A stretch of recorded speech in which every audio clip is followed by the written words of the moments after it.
The pain was so heavy. Trying to read a book was like deadlifting 1,000 pounds. Trying to go through a day without feeling like my life was a nightmare. Like I'd rather be sleeping. When I woke up, it felt like if you had a nightmare in your sleep, but then you wake up and okay, thank God, I'm good.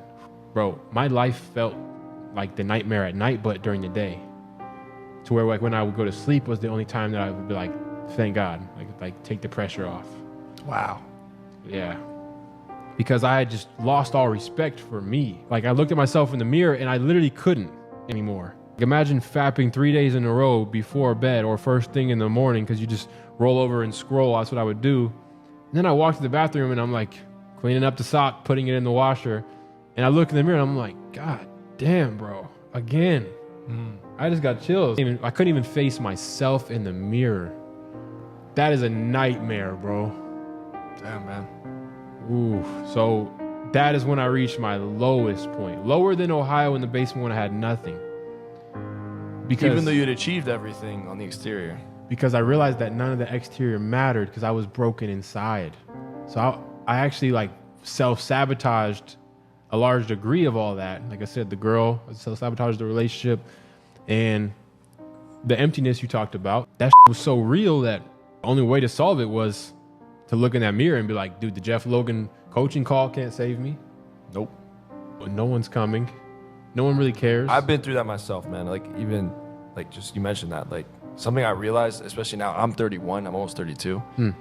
Like no one's gonna save you, man. No one's gonna save you. As a guy, bro, come on, man. Like girls, sure. Exactly. But as a guy, especially once you get to like 30, 31, like life gets hard, like life gets real. Yeah. And no one's here to save you, man. Like you're just expected to be a man. Exactly. Or you can be a loser and no one really cares. Like it doesn't matter. No one cares. No one cares. No one cares. Like be a loser. Okay, fine, you're a loser. You just become an NPC, whatever. You know what I mean? So as a man, you're expected to be a man. But if you don't and you become a loser, no one cares. Exactly. You just become invisible. You just become a loser. No one's gonna come and be like, oh, you're not the great man that you want to be, so I'm gonna pick you up. That's in my experience. I mean, unless you're very lucky. Yeah, you have to at least be showing some effort. You gotta do a lot of effort, I feel like. You gotta do a lot of heavy lifting. If you're in a nightmare right now, it is temporary, I promise. And the craziest thing is for you to be grateful for the nightmare and realize that now you're gonna build the character, which is the rarest thing on earth today. Men don't have character. Women don't have character, bro.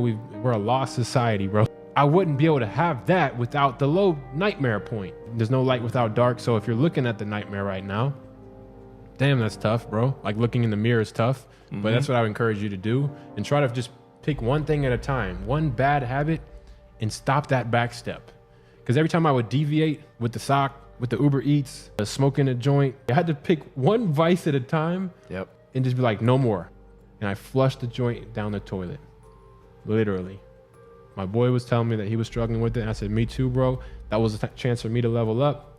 So I said, I'm going to be the source of what I'm seeking. I'm seeking some strength and some brotherhood, some masculine guidance. Let me just give it to him by showing him. I said, walk to the bathroom with me.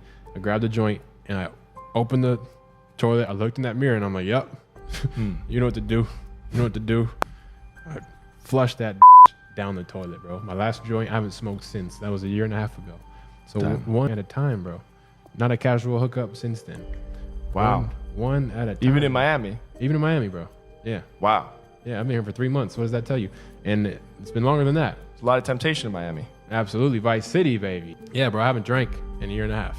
Wow. I haven't smoked in a year and a half. So one vice at a time, you'll gain so much clarity back. My clarity all came from stopping the vices and the back steps and the deviations in my character. And yeah, depression isn't real, bro. That nightmare you're living is self-induced. I mean, I just hope that the person in the comments on the video knows that, bro.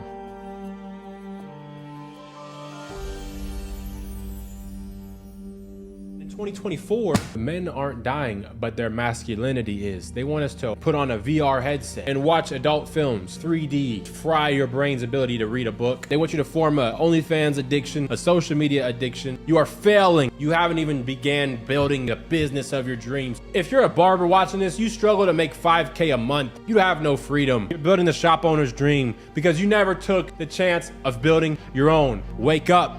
A young man's life, he could be a loser and no one would care. No one's coming. No one's gonna come save you. And it bothers me that you could be great, but you choose to squander your one life. If you saw 2024 through, all the way through with positive habits, using the habit tracker that I provide you, get access to a community of savages, you could win. Seneca says it's not that life is short, but that we waste a lot of it. Do not let 2024 go by wasting your potential, because up to this point, you have wasted a large majority of your potential.